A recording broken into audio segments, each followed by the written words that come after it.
Praise the Lord. And to Jesus, our King and our Master, be all the praise. प्रभु यीशु मसीह के जीवित और पवित्र नाम में आप सबको जय मसीह की। प्रभु के लोगों, एक बार फिर से हम वर्शिप बिफोर यू स्लीप में आपका स्वागत करते हैं, धन्यवाद देते हैं उस प्रभु का जो कि महान है, सामर्थ्य और अद्भुत युक्ति करने वाला परमेश्वर है।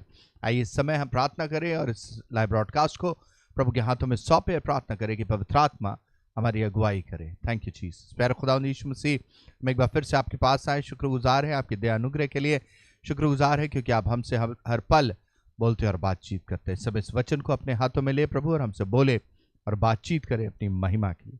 धन्यवाद खुदावंद, धन्यवाद खुदावंद। सारा आदर सारा महिमा आपको देते हैं क्योंकि आप इस योग्य एकमात्र परमेश्वर हैं। पवित्र आत्मा अगुवाई करे, प्रभु यीशु मसीह के नाम से मांगते हैं, आमेन आमेन आमेन। हालेलुया, praise the Lord, thank you Jesus. अजीजों, हमारा परमेश्वर बहुत महान है और बड़े और सामर्थी और अद्भुत कार्य कर रहा है। मैं चाहता हूं इस समय आप इस लाइव ब्रॉडकास्ट को अपने अजीजों के साथ शेयर कर दीजिए ताकि इस समय वो परमेश्वर का वचन सुनकर सीखकर आशीष पाने वाले हो सके। आइए देखें कि आज परमेश्वर का आत्मा हमसे क्या बातचीत करना चाहता है। हालेलुया। आज वचन का टाइटल है, इज्जत चाहिए तो इज्जत देना सीखिए। हालेलुया। इज्जत चाहिए तो इज्जत देना सीखिए। सीखने वाली बात है आज, तो बड़े ध्यान से इस वचन को सुनिएगा, बड़े ध्यान से इस वचन को अपने मन में, अपने जीवन में बसाइएगा, क्योंकि इस वचन के द्वारा पवित्र परमेश्वर का आत्मा आप सबसे बातचीत करने जा रहा है। और अगर आपने इस वचन को अपने जीवन में अप्लाई कर लिया, यकीन जानिए आपका जीवन पूरी तौर से बदल जाएगा। यकीन जानिए आपके जीवन में वो बड़ी बड़ी आशीषें आ जाएंगी जो परमेश्वर आपको देना चाहते हैं, क्योंकि परमेश्वर का कोई भी वचन कभी खाली नहीं जाता है। इस बात को हमेशा याद रखिएगा। और इसलिए आज का ये वचन बहुत बहुत जरूरी है। आइए वचन की शुरुआत करते हैं। और क्या होता है खासकर इन समयों में, हम में से हर एक व्यक्ति चाहता है कि हमें इज्जत मिले। We all want that we all may get respect. लेकिन जो इज्जत है वो कैसे प्राप्त होती है? वचन में हम चलते हैं और पुराने नियम में एक शख्स है जिसका नाम शाऊल है। राजा है, अधिकार है, सामर्थ है, प्रभुता है, लोगों का भी पसंदीदा ही राजा है। शमूएल के द्वारा उसको अनॉइंट किया गया है, शमूएल नबी के द्वारा, और इसलिए उस राजा की इज्जत बहुत है। Is very anointed, very famous, इस्राएल का पहला राजा है, the first king of Israel. और ये जो शख्स है, ये राजा लोगों के सामने हमेशा रहा करता था, लेकिन इसके अंदर एक कमी थी, और वो कमी ये थी कि वो अपने आप को ही सर्वोपरि रखना चाहता था, और वो भूल गया कि जिसको परमेश्वर सर्वोपरि रखना चाहते हैं उसको ही वही रखेंगे। और एक समय आता है जब गोलियत और दाऊद आमने सामने होते हैं, और दाऊद गोलियत को मारता है, और दाऊद गोलियत से जीत जाता है। और फिर वहां की जो स्त्रियां हैं, वचन में जैसा लिखा हुआ है कि वो कहने लगती है, शाऊल ने तो हजारों को पर दाऊद ने लाखों को मारा। और इस बात से शाऊल नाराज हो जाता है और वह दाऊद के खिलाफत में खड़ा हो जाता है। क्यों? क्योंकि उसका ईगो हर्ट हो गया था। क्यों? क्योंकि उसको लगने लगा कि दाऊद को ज्यादा इज्जत मिल रही है। और फिर शाऊल ने क्या किया? शाऊल हर जगह दाऊद का विरोधी बन गया, और शाऊल बार बार दाऊद के खिलाफत में चीजों को करने लगा। बार बार शाऊल ऐसे काम करता था जिसके द्वारा दाऊद की बेइज्जती हो। याद है ना आपको, जब मेज पे दाऊद नजर नहीं आया था तो शाऊल ने चिल्लाना शुरू कर दिया, गुस्सा करना शुरू कर दिया, और कितनी सारी बातें शाऊल ने दाऊद के खिलाफत में कही। शाऊल की जो पोजीशन थी वो यहां थी, ऊंचे पर थी, लेकिन शाऊल उस बात को समझ नहीं पा रहा था कि वो राजा है और दाऊद क्या है, एक छोटा सा चरवाहे का बेटा।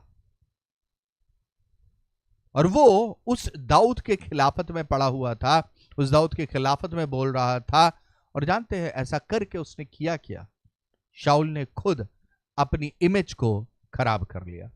शाऊल की जो इज्जत थी लोगों के सामने एक राजा के रूप में, शाऊल ने अपनी वो इज्जत खो दी। क्यों?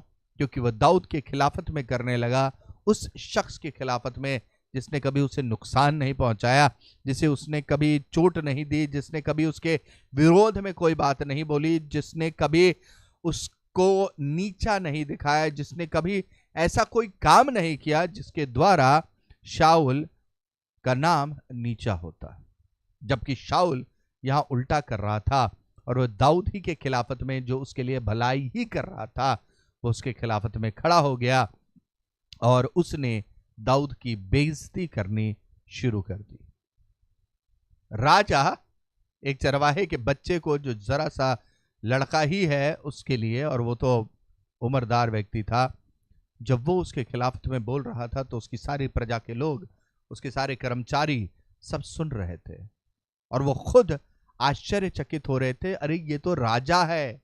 राजा, अपनी पोजीशन को तो समझो, अपनी डेजिग्नेशन को तो समझो कि तुम एक राजा हो, परंतु तुम कहां नीचे जाके ऐसे शख्स के लिए बातें कर रहे हो, ऐसे व्यक्ति के लिए बातें कर रहे हो जो, अगर एक नॉर्मल ह्यूमन लेमैन लैंग्वेज में हम समझने की कोशिश करें तो दाऊद कुछ भी नहीं था शाऊल राजा के सामने। उन लाखों लोगों में जो उसकी प्रजा के लोग थे, दाऊद उसमें से भी शायद कहीं नहीं आता था। क्यों? क्योंकि वो एक छोटा सा चरवाहे का बेटा था और चरवाहा खुद था, और शाऊल उसके खिलाफत में खड़ा हो जा रहा है। शाऊल अपने सेना के लोगों को उसके खिलाफत में भेज रहा है। शाऊल खुद भाला लेकर दाऊद को मारने की कोशिश कर रहा है। ये क्या हो रहा था? और ऐसा करके शाऊल ने खुद अपनी इज्जत को खराब कर दिया। शाऊल की जो रिस्पेक्ट थी कम्युनिटी में, शाऊल की जो रिस्पेक्ट थी उसकी प्रजा के लोगों के बीच में, शाऊल की जो इज्जत थी उसके अपने लोगों के बीच में, यहां तक कि शमूएल के सामने भी शाऊल ने उसको खराब कर दिया।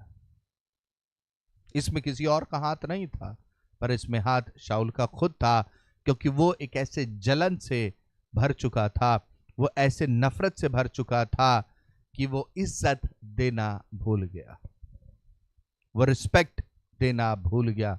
किसको? दाऊद को। और दाऊद को ही नहीं, परंतु जानते हैं क्या अजीजों, वो एक्चुअली में दाऊद की बेइज्जती नहीं कर रहा था, वो दाऊद के बनाने वाले की बेइज्जती कर रहा था, यानी परमेश्वर की। शाऊल जानता था कि दाऊद अभिषिक्त है, लेकिन शाऊल इस बात को नजरअंदाज कर रहा था सिर्फ अपने ईगो, अपने घमंड की वजह से, सिर्फ इसलिए क्योंकि वो अपने आप को कुछ समझ रहा था। और वो कंपेयर किसके साथ कर रहा था? कोई कंपैरिजन ही नहीं था, यकीन जानिए, there was no comparison between David and Saul. लेकिन शाऊल कंपेयर भी कर रहा था और शाऊल उसके खिलाफत में ऐसे काम कर रहा था जो कि शाऊल की खुद की इमेज को खराब करता चला गया। और जैसा मैंने कहा, वो परमेश्वर के खिलाफत में खड़ा होने वाला शाऊल बन गया, क्योंकि दाऊद तो परमेश्वर का अभिषिक्त था। ये जानने के बावजूद भी शाऊल उसकी बेइज्जती करता रहा। और आप अंत जानते ही हैं शाऊल का क्या हुआ और उसके बाकी घराने का क्या हुआ। अंत में शाऊल खुद अपने आप ही मारा गया। क्यों? इसलिए क्योंकि शाऊल भूल गया था कि परमेश्वर हर एक व्यक्ति को एक स्थान देते। किसी को बढ़ाने वाला कोई इंसान नहीं होता, इस बात को हमेशा याद रखिएगा। किसी को बढ़ाने वाला कोई इंसान नहीं होता है, किसी को पोजीशन देने वाला कोई इंसान नहीं होता है। पोजीशन, अधिकार, अथॉरिटी परमेश्वर देते हैं। Hallelujah. It is God who gives the authority, it is God who ensures that the other person gets respect. अगर आप किसी को इज्जत दे रहे हैं तो ये परमेश्वर आपके द्वारा उसके लिए निर्धारित कर रहा है। लेकिन अगर आप परमेश्वर के उन अभिषिक्त, क्योंकि याद रखिए हर एक जन जो परमेश्वर की सृष्टि है वो परमेश्वर को प्रिय है। Every creature. आज मैं कई बार जब चलता हूं और इधर उधर जाता हूं तो मैं लोगों को देखता हूं कि किस तरीके से वो एक दूसरे से बातचीत कर रहे हैं। वो किस तरीके से लोगों को रिस्पेक्ट दे रहे हैं। और जानते हैं, एक बहुत ही महान व्यक्ति ने कहा था कि अगर आपको किसी व्यक्ति को समझना है कि वो एक्चुअली में कैसा है, तो आप उसको देखिए कि वो अपने सबॉर्डिनेट से, यानी आप उनसे जो नीचे जो लोग काम करते हैं या जो लोग उनके आसपास में हैं, जो उनसे पोजीशन में कम है, उनके साथ वो कैसा व्यवहार करते हैं। और आप उस व्यक्ति को समझ लेंगे कि वो व्यक्ति असल में कैसा है। और आज कहीं ना कहीं ये चीज बहुत नजर आती है। जब आप किसी ऑफिस में हो तो वहां आप देखिए कि लोग, जो बॉस है या जो आपसे सीनियर है, वो अपने नीचे वालों से कैसे बात कर रहे हैं। या आप खुद अगर कहीं लीडरशिप में हैं तो आप अपने सबॉर्डिनेट से, जो आपके अंडर में काम कर रहे हैं, आप उनसे कैसे बातचीत करते हैं, कैसे व्यवहार करते हैं। क्या आप खुद उनको इज्जत दे रहे हैं? क्या आप उनकी रिस्पेक्ट कर रहे हैं? क्या आप उनका ख्याल कर रहे हैं? या फिर आप उनका मजाक उड़ा रहे हैं, या आप उनकी बेइज्जती कर रहे हैं, आप उन्हें नीचा दिखा